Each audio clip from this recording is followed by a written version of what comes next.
আগামী বাজেট যেটি হবে সেটি ব্যবসা বান্ধব হবে, বিনিয়োগ সহায়ক হবে। আমরা যে মূল্যটা নির্ধারণ করে দেই সেটা হচ্ছে লবণ মাখানো চামড়ার। পশুর গা থেকে খুলে নেওয়ার পরে আপনি যদি 4 থেকে 6 ঘন্টার মধ্যে একদম পরিষ্কার করে লবণ না মাখান তাহলে চামড়াটা পচা শুরু করবে। চামড়াটা নিয়ে এটি পরবর্তী ধাপে মনে করেন যিনি কুরবানি দিলেন তিনি কোথাও দান করলেন, অথবা তার কাছ থেকে চামড়া ব্যবসায়ীরা কিনে নিল। তারা কেন কিনবে? এটা নিয়ে ব্যবসা করার জন্য তো কিনবে। তো পচে যাওয়া জিনিস বা যেটি পচন ধরেছে সেটি তো কিনবে না। সেই জন্য বারবার আমরা বলেছি, এবং এই জিনিসটা নিশ্চিত করার জন্য মাদ্রাসায়, তারপরে অনেক ক্ষেত্রে অনেক ট্রেডার কাছে, মানে যেখানে হাব হয় আপনার সংরক্ষণ লবণ মাখায়, সেরকম জায়গায় সরকার বিনামূল্যে লবণ দিয়েছে। প্রায় 18 কোটি টাকার লবণ আমরা দিয়েছি সারা দেশে।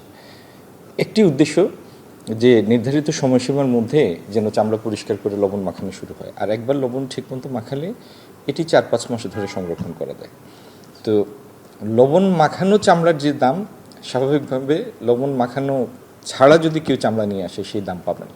জেলা প্রশাসন আবার মাদ্রাসার মোহতামিম শিক্ষকদের ডেকে নিয়ে প্রশিক্ষণের ব্যবস্থা করেছে। লক্ষ লক্ষ লিফলেট আমরা বিতরণ করেছি। এবং সারা দেশে ঈদের গতকাল ছিল ঈদের 2 দিন পর, তাই না? গতকাল সকাল পর্যন্ত 56,50,373 পিস চামড়া সংরক্ষণ করা হয়েছে।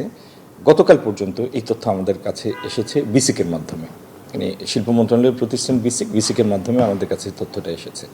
আমরা আশা করছি যে আগামী সপ্তাহ 10 দিন পরে পুরো চিত্রটা আমাদের কাছে পরিষ্কার হবে। হাজারীবাগ থেকে যখন সাভারে আসে তখন একটা মানে ক্লিয়ার কেস অফ মিসম্যানেজমেন্ট ছিল, যে কারণে অনেকগুলি প্রতিষ্ঠান স্থানান্তর হওয়ার পরে ব্যবসায় শুরু করতে পারেনি।